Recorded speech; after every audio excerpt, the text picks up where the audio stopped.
Good afternoon, I'm Rob Boskamp, and you're listening to South Texas Midday. It's Monday, September 8th. Corpus Christi City Council meets tomorrow at 11:30 a.m. On the agenda is an ordinance to amend several items related to vacant buildings and mandatory property registration. The ordinance looks to allow the city to establish a vacant building registration fee and an annual vacant building inspection fee. City Council discussed a new program last week aimed at addressing the city's vacant building problem through mandatory registration. The city's Development Services Department proposed requiring owners to register vacant properties that have been empty for 30 days or longer. Under the proposed program, owners would need to provide accurate contact information and submit a plan to bring properties up to code. Proposed ordinance, the citation would be up to $500 if they failed to register. That was Code Compliant Manager John Bettis chatting with KRAS 6 News. City data shows vacant properties make up nearly 20% of code violation cases and pose risks for crime and fires. Also on the agenda for tomorrow, the second reading ordinance of the city's capital and operating budgets for fiscal year 2025-26, as well as setting a property tax rate of 59.97 cents per $100 valuation, which is effectively a 0.23% increase over the no new revenue tax rate. Full agenda and public comment session signups are available online at corpuschristitx.gov.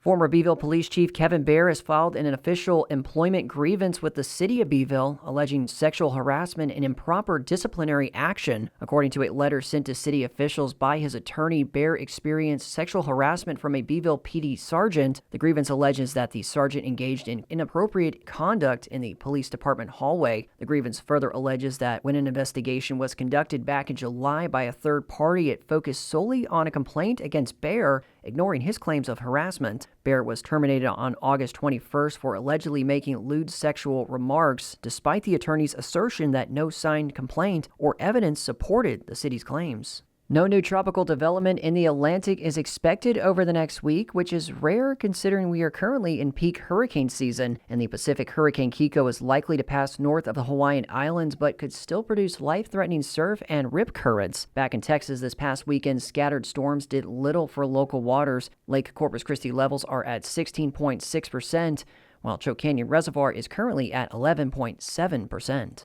This past Saturday, about 80 people participated in the third annual 9/11 Remembrance Stair Climb at the National First Responder Training Complex. Participants climbed stairs to remember and honor the legacy of first responders and those who lost their lives during the September 11 terror attacks. Training complex officials said individuals not only remember the sacrifice of New York firefighters, but also complete their heroic journey to save others as they participated. It gives us that why. Everyone should have a why of anything that they do in life. They should find that. And my why is that for the career that I've picked and the history from what I've done through my past. That was NFRTC Training Director Matthew Montgomery speaking with KIII News. Montgomery said he was just a freshman at Toloso Midway High School when 9/11 happened.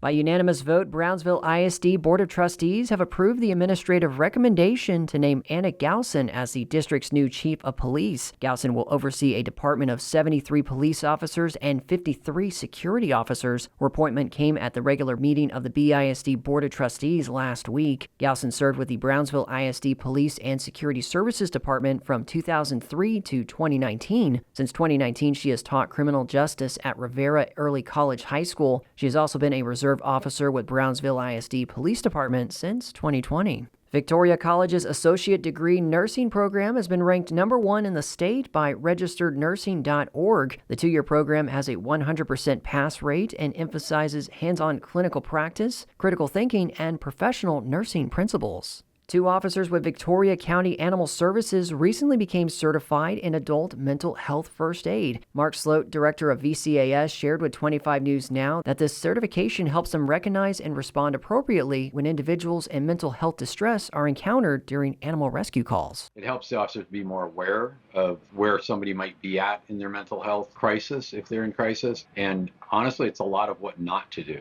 so that we don't push somebody the wrong direction towards self-harm or something. And also helps us understand better, like when to call in a higher level of care for those people. More information about Victoria County Animal Services is at vctx.org.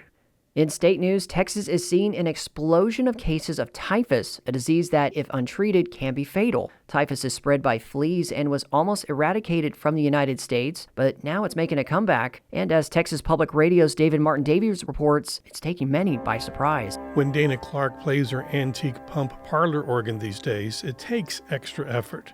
While vigorously driving the foot bellows, she fingers the black and white keys. It's my great-grandmother's pump organ. It's 120 years old. 76-year-old Clark is a longtime San Antonio musician who normally performs regularly around town, but had to stop when in May she contracted typhus. My energy is not as good as it once was. I'm a little wobbly. Clark said she got flea-borne murine typhus while clearing weeds from her garden. And just inhaling that dust can give someone typhus because flea excrement. Typhus spreads from cat and rodent fleas. Reservoir animals include possums and dogs. Days after exposure, symptoms can begin with high fever, headache, and body aches. A rash can also appear, according to the CDC. When treated promptly, outcomes are usually good, but delayed diagnosis increases the risk of complications and hospitalization. That's what happened to Clark. I had fever, I had chills, I couldn't eat, I felt weak. 2 days after that, I called EMS. It's still not an extremely well-known disease. Dr. Gregory Anstead is a San Antonio-based infectious disease specialist. A professor at UT San Antonio Health Science Center, he has conducted extensive research into the resurgence of flea-borne typhus in Texas. In the 1990s, there were only about 200 cases in the state. 2010 to 2019, the number of cases went up 12-fold. The comeback of typhus is alarming since in history it used to be a common scourge. It was so bad in San Antonio in the 1940s that the U.S. military took action and sprayed the city with the toxin DDT. San Antonio health authorities attacked germ carriers on a citywide front. With war-discovered DDT and special sprayers, sections of the city are literally fogged with the insecticide. The U.S. Public Health Service took, several tons of DDT. They spread it to 22,000 rooms in urban San Antonio to try to control the typhus problem in San Antonio. Health authorities of the city of San Antonio, Texas, attacked the germ carriers throughout the city. With the war-discovered DDT and special sprayers, sections of the city are blanketed with the insecticide. This citywide anti-typhus experiment worked. The number of cases dropped, and public health officials used San Antonio as a model in a war against typhus fleas and rats across the South. The combination of insecticide treatment with DDT and also spreading these new rodenticides, definitely interrupted this transmission cycle of typhus in the southern United States in the late 1940s. But now typhus is back. Climate change is creating better conditions for fleas. Fleas thrive under warmer environments, reproducing faster and allowing the typhus bacteria to multiply more rapidly, all of which fuels transmission. It's been a long ordeal. Clark is feeling better, and she plans to be performing again soon. She recommends people wear a COVID N95 mask while pulling weeds to avoid breathing in typhus-infected dust.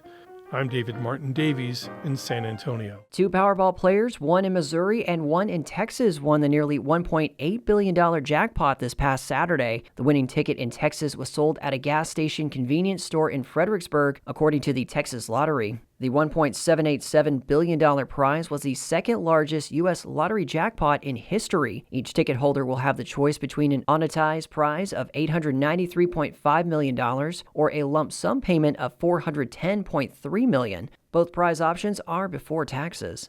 In sports, last night, the Corpus Christi Hooks fell short in an 11-inning loss to the San Antonio Missions. Trey Dombrowski was saddled with a no decision after striking out 7 while holding the Missions to 1 run, 2 hits, and no walks in 5 innings. Corpus Christi scored 5 of its 6 runs in the 5th inning in Sunday's 7-6 loss, and they will wrap up their season at home against the Wichita Wind Surge. That series begins tomorrow night. In college football, the Scott Parr era at Texas A&M Kingsville kicked off with a bang as the Javelinas blasted Lincoln University 60-12. A&M Kingsville tallied 478 total yards of offense in their season opener under first-year head coach Scott Parr. Jack Turner threw for 278 yards and 4 touchdowns. C.J. Thompson hauled in 2 touchdowns on 4 receptions for 79 yards. Ivan Thompson Jr. had 3 receptions for 75 yards, and King Phillips found the end zone once and tallied 74 yards. And it was a wild weekend for the UTRGV Vaqueros as a fumble recovery by redshirt senior defensive back Elijah Graham secured the Vaqueros' first road win and first win over an NCAA Division I opponent. The Vaqueros defeated the Prairie View A&M Panthers 27-21. Eddie Lee Marburger threw for 263 yards and 1 touchdown in a 19-for-31 evening. Redshirt freshman receiver Tony Diaz had 121 receiving yards and a touchdown. Graduate student running back Nathan Denny ran for 101 yards and a touchdown while reeling in 5 catches for 37 yards. And that is the latest news and information on South Texas Midday. I'm Rob Boskamp. Your community arts calendar and more is on the way.